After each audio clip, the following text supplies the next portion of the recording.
How a tea seller boy became India's Prime Minister. Here is the detailed information.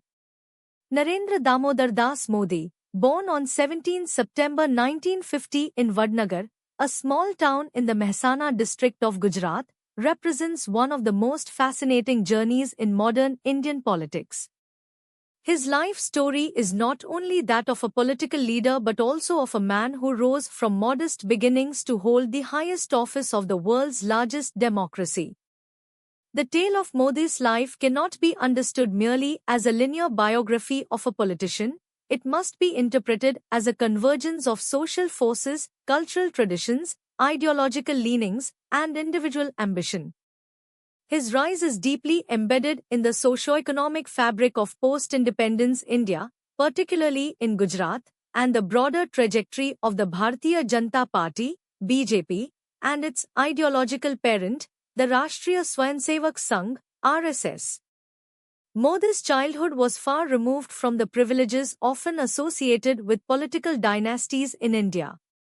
Born into a family that belonged to the Ghanchi community, categorized as an other backward class, OBC, his father Damodar Das Modi ran a tea stall at the local railway station, while his mother Hiraben Modi devoted herself to managing the household with meager resources. As a child, Modi often assisted his father in running the tea stall, an experience that later became a symbolic element of his political persona. The story of the tea seller who became Prime Minister was repeatedly invoked during his electoral campaigns to contrast him with political elites from privileged families. However, beyond its political use, this part of his life is significant because it ingrained in him the values of self-reliance, hard work, and resilience against adversity.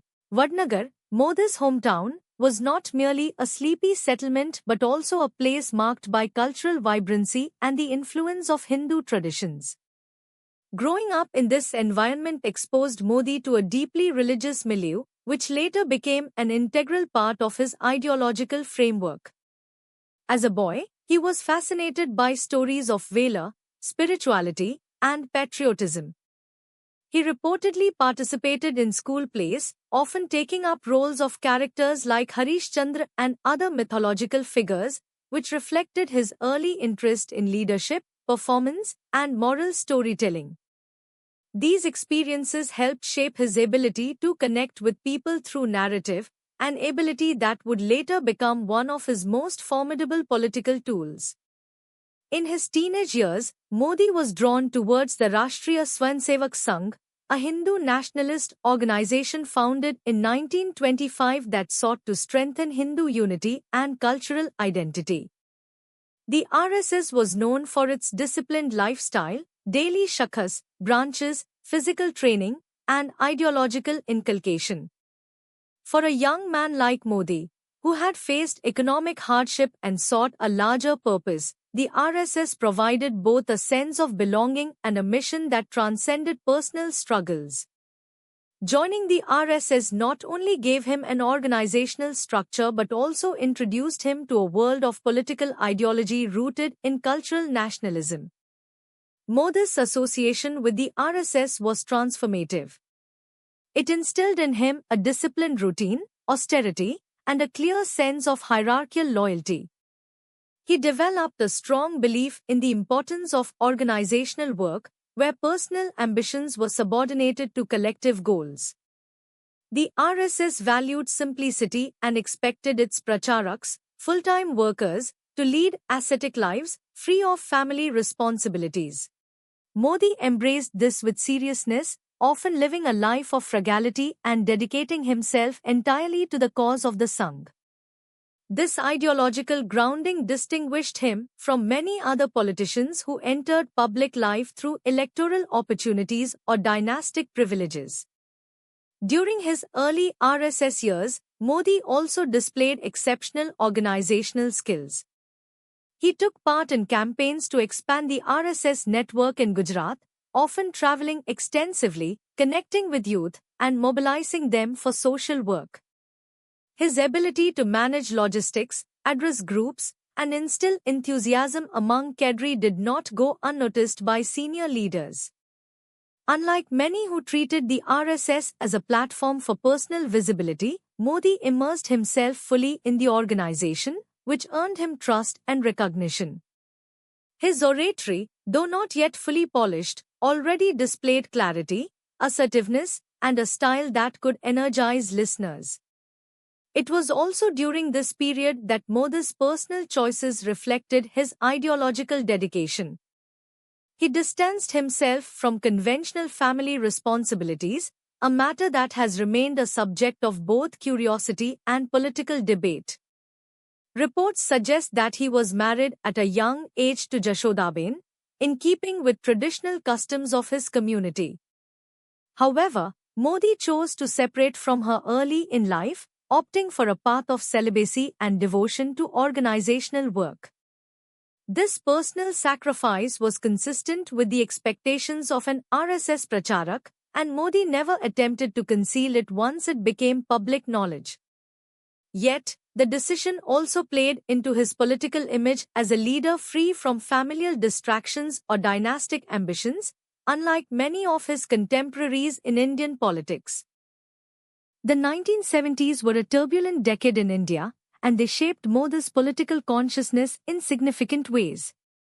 The emergency declared by Prime Minister Indira Gandhi in 1975 was a turning point for Indian democracy, curtailing civil liberties, suspending political opposition, and centralizing power.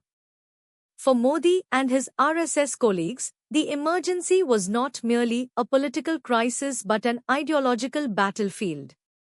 Modi actively participated in underground movements against the emergency, coordinating with opposition groups, distributing pamphlets, and evading police scrutiny. This period sharpened his political instincts and convinced him of the dangers of authoritarian centralization. It also introduced him to key leaders of the Jan Sangh, the political wing of the RSS that would later evolve into the BJP. By the late 1970s and early 1980s, Modi was transitioning from being a full-time RSS pracharak to engaging in mainstream politics through the BJP. The formation of the Bharatiya Janata Party in 1980 provided a new avenue for cadre like Modi to channel their organizational experience into electoral politics. Though he was not an elected representative in the early years, Modi was instrumental in managing campaigns, strategizing outreach, and mobilizing support for the party in Gujarat.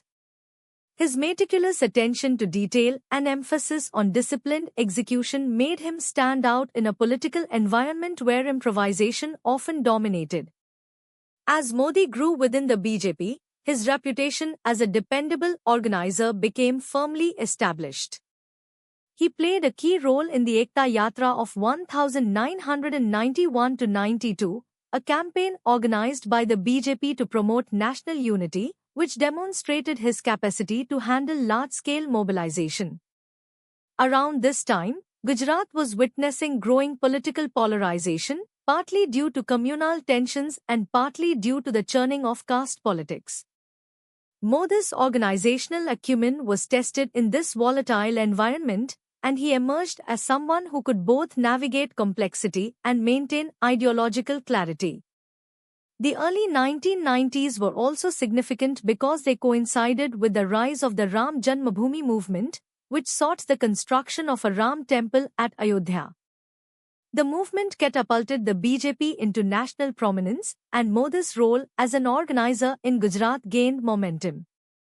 He was increasingly seen as part of the second rung of leadership that combined grassroots experience with ideological commitment. By the mid-1990s, Modi had become the General Secretary of the BJP in Gujarat, a position that allowed him to influence electoral strategy, candidate selection, and campaign narratives. His emphasis on discipline, messaging, and voter outreach gave the BJP a sharper edge in Gujarat politics. At this stage, Modi's life represented a remarkable arc, from a tea-selling child in a modest town to a disciplined RSS pracharak, and from an underground activist during the emergency to a rising strategist in the BJP.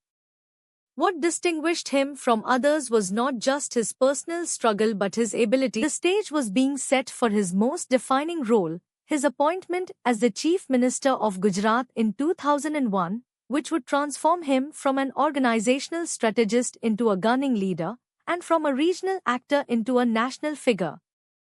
Thanks for watching. Subscribe.